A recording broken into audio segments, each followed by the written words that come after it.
Hapadeng ke jing sertap ki bor pulet hak step ke live point rik unailar arjar fulai ki dikhot ban noilam ke new trap National Youth Movement HNYM kilayo ban kesam leng ba ki sertap bat yo ban yelom hak jeka yang taksi hapersya ke civil hospital Shillong bandawa na ke sarkar jela ban pentre kam ya ke employment policy ke badai kamat jingdawa ke bal sakut la jandap sistem kinongilam ke movement kiloong ba kinummi na ke ni ke jeka kat ba ompat yo ya ke jingkular ke basai ban pentre kam ya ke employment policy kani ke jiki ke movement kalong hapadeng ke jing penjeri ki bor penia distrik ke East Khasils ya ke kendon 144 CRPC ke belami hak janmiet ke laipo terik noilar arjar fulai ban khang ye ke jiki ne ke jingya pe ba haki bentau marjan ke sekretariat baraj bawan bat ki bor pulit nadu ke pormen step jong ke laipo terik noilar arjar fulai kilawan pensertab haki tei ki bentah kata ke IPC ngam susu dang bang ni ko operate nomor ni ko am konfront bi ki masjid bi ki perlo kusnam jungi ni ko aban long banong bania kawang para mengi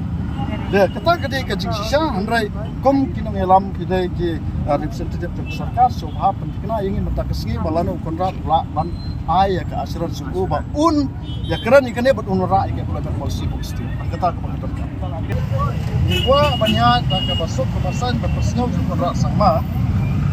Oh, ada remind ya since July 2023. We have given time to him 30 days, telling his HMM will know for prevent agitation. You ada patah you, we have prepared agitation for this time, but till it's only 2 months now. Why did we? Mentang itu abek bawang mentah abek abek itu kan ni ngin yakran mentah. Jela lada ke jing yakran ngilin yungin lain no ngilayo te kata jing temu ke jungi. Namar this is a very genuine issue so to here. Kini beliau jungi kisoto baik dah. Mentah ke bagi kuat kalau bah lawan ini lawan alam bawat nak kawai ga district yang kawai sampai ke kini begitu. Oh ini terus bangun. Iklim awan bersih. Disbangun mana asman. Langkah orang yang bertani kedai kisah ini tambah kembali belum jadi more than nomor of 2 months kepada dia. From last year lain ada isi trek Julai kerja apa? Kalau ada senam menilai trek Julai kerja Julai. Terus buat. Langkah orang khusus kerja yang berkoi di sini tom nak buat. Langkah orang ngabde bukan berkom kena ke cikut boleh segera berapa. Dok menilai ya kita. Mereka ke mengikut asuransi tolong baik bah.